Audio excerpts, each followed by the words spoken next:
نماز کے لیے کھڑا ہوتا ہے، نماز کے ارادے سے کھڑا ہوتا ہے، وہ وضو کرتا ہے، وہ چلو بر پانی اس کے جسم کو چھوتا ہے، اللہ اس کے سارے گناہوں کو معاف فرما دیتا ہے۔ اور پھر جب وہ مصلی پہ کھڑا ہوتا ہے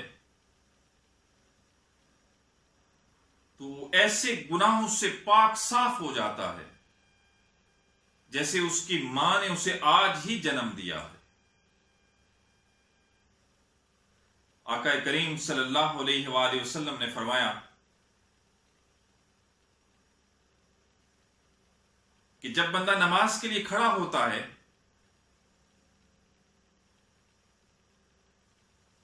تو اللہ اس کے کچھ گناہوں کو کندھوں پہ جمع کر دیتا ہے، کچھ کو سر پہ جمع کر دیتا ہے۔ جب بندہ رکوع کرتا ہے تو کندھے کے جتنے بھی گناہ ہیں وہ سارے گر جاتے ہیں، اور جب بندہ سجدہ کرتا ہے تو سر کے جتنے بھی گناہ ہیں وہ سارے جڑ جاتے ہیں، اور بندہ پھر ایسے گناہوں سے پاک ہو جاتا ہے جیسے آج ہی وہ اس دنیا میں آیا ہے، جیسے آج ہی اس کی ماں نے اسے جنم دیا ہے۔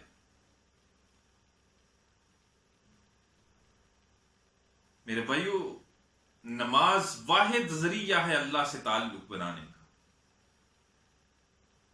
بار بار اس کے دروازے پہ جاؤ۔ میں ایک مثال دیا کرتا ہوں، آپ اگر اپنے کسی دوست کے پاس بار بار جاتے ہیں، اس کی خیریت دریافت کرتے ہیں،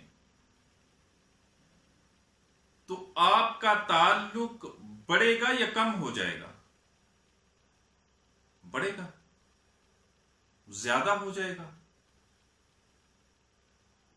جب آپ اپنے کسی دوست سے بار بار ملتے ہیں تو تعلق بڑھ جاتا ہے، لیکن وہ تعلق ہے سانسوں کی ڈوری تک۔ آپ یہاں آتے ہیں، مجھ سے ملتے ہیں، میرا آپ سے تعلق بڑا یا کم ہو گیا؟ لیکن یہ مجھ سے جو تعلق ہے یہ میری سانسوں کی ڈوری تک ہے، میری سانسیں چلتی رہیں یہ تعلق، اور جس دن میری سانسیں ٹوٹ گئیں یہ تعلق کیا ہو جائے گا؟ آپ جس دوست کے پاس بار بار جاتے ہیں وہ آپ کا تعلق سانسوں تک ہے، جب تک آپ کی سانسیں چلتی ہیں وہ تعلق قائم ہے۔ جس دن سانسوں کی تار ٹوٹ جاتی ہے تعلق ختم ہو جاتا۔ لیکن میرے بھائیوں، جب اللہ سے تعلق بن جائے اور بار بار فجر میں، ظہر میں، عصر میں، مغرب میں، عشاء میں اس کے دروازے پہ جایا جائے تو پھر وہ تعلق کیسے بنے گا؟ وہ تعلق کبھی ٹوٹے گا نہیں۔ حضرت سلیمان فارسی رضی اللہ تعالیٰ عنہ ایک سفر پر جا رہے تھے، خزاں کا موسم ہے، ایک جگہ قیام کیا۔ حضرت عثمان رضی اللہ تعالیٰ عنہ ساتھ ہیں، حضرت سلمان فارسی رضی اللہ تعالیٰ عنہ ایک درخت کے نیچے رکے، اس کی ٹہنی کو پکڑا، خزاں کا موسم ہے، پتجھڑ کا موسم ہے، اور اس ٹہنی کو یوں ہلایا، اس کے سارے پتے جڑ گئے۔ پھر عثمان رضی اللہ تعالیٰ عنہ سے مخاطب ہوئے، فرمایا عثمان، یہ جو میں نے عمل کیا ہے آپ نے پوچھا نہیں کیوں کیا؟ عثمان رضی اللہ تعالیٰ عنہ نے فرمایا آپ ہی بتا دیں یہ عمل کیوں کیا؟ فرمایا آقا کریم صلی اللہ علیہ وآلہ وسلم ایک سفر پر تھے، میں ان کے ساتھ تھا، یہی خزاں کا موسم تھا، پتجھڑ کا موسم تھا، اللہ کے حبیب نے ایک ٹہنی کو پکڑا، پھر اسے جنبش دی، اس کے سارے پتے جڑ گئے، پھر مجھ سے میری طرف مخاطب ہو کے فرمایا سلیمان، یہ میں نے جو عمل کیا تم نے پوچھا نہیں کیا کیا میں نے؟ تو سلمان فرماتے ہیں میں نے فرمایا یا رسول اللہ آپ ہی بتا دیجئے کہ یہ کیا کیا؟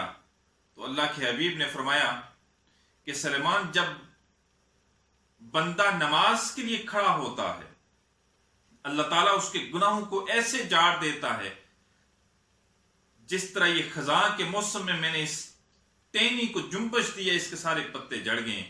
اللہ اس طرح جو شخص نماز کے لیے کھڑا ہوتا ہے اس کے گناہوں کو جاڑ دیتا ہے. حضرت موسیٰ علیہ السلام کہیں گزر ہو رہا تھا، کہیں جا رہے تھے، ایک عجب منظر دیکھا کہ ایک سفید پرندہ درخت پہ بیٹھا ہے. درخت کی ٹہنی پہ ایک بہت خوبصورت سفید رنگ کا پرندہ بیٹھا ہے. اس درخت کے ایک طرف دلدل ہے، کیچڑ ہے، گارا ہے، دوسری طرف بہت صاف شفاف پانی ہے. وہ پرندہ ٹہنی سے اڑتا، دلدل میں ڈبکی لگاتا کہ دلدل میں لت پت ہو جاتا، کیچڑ گارے میں لت پت ہو جاتا. اس کے بعد وہ اٹھتا، صاف شفاف پانی میں ڈبکی لگاتا، پھر وہ ویسے ہی خوبصورت صاف و شفاف ہو جاتا. اس کا سفید رنگ نکھر جاتا، نکل آتا دوبارہ. حضرت موسیٰ علیہ السلام یہ بڑی دیر منظر دیکھتے رہے کہ ایک پرندہ ہے، وہ کیچڑ میں لت پت ہو جاتا ہے، پھر صاف پانی میں ڈبکی لگاتا ہے، پھر صاف ہو جاتا ہے. کوئی طور پہ جاتے ہیں، اپنے رب سے پوچھتے ہیں کہ اے رب کریم، آج میں نے ایک بڑا عجب منظر دیکھا ہے. ایک پرندہ وہ پہلے اپنے آپ کو کیچڑ میں لت پت کر دیتا تھا، بڑا خوبصورت سفید رنگ کا. جب وہ کیچڑ میں لت پت ہوتا تو اس کا ایک بھی پر سفید دکھتا نہیں تھا. پھر وہ پانی میں ڈبکی لگاتا،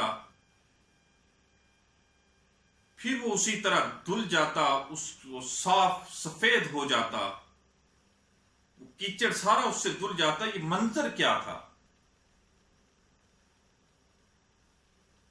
تو رب کریم نے فرمایا کہ اے موسیٰ، میرا ایک حبیب ہوگا، وہ آخری نبی ہوگا، اس کی امت ہوگی، وہ گناہ ایسے ہی کرے گی.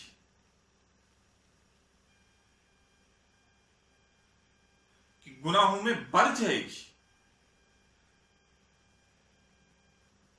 گناہوں سے لت پت ہو جائے گی، جس طرح وہ پرندہ تو نے دیکھا ہے لت پت.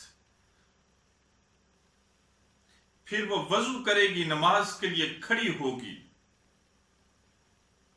جب وہ آخری نبی کی امت وضو کیا کرے گی، وہ پانی ابھی اس کے جسم کو چھوئے گا تو اللہ اس کے سارے گناہوں کو معاف کر دیا کرے گا.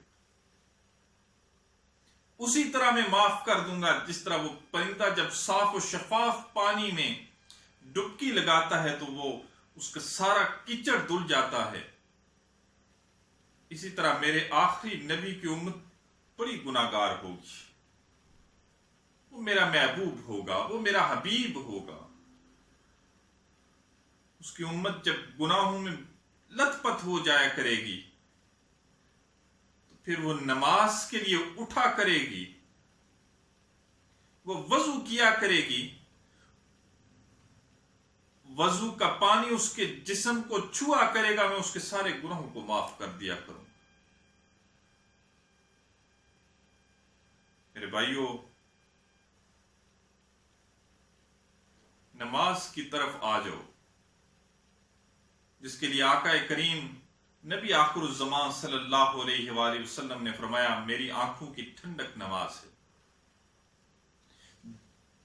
میرے دل کا سکون نماز ہے، جنت کی کنجی نماز ہے.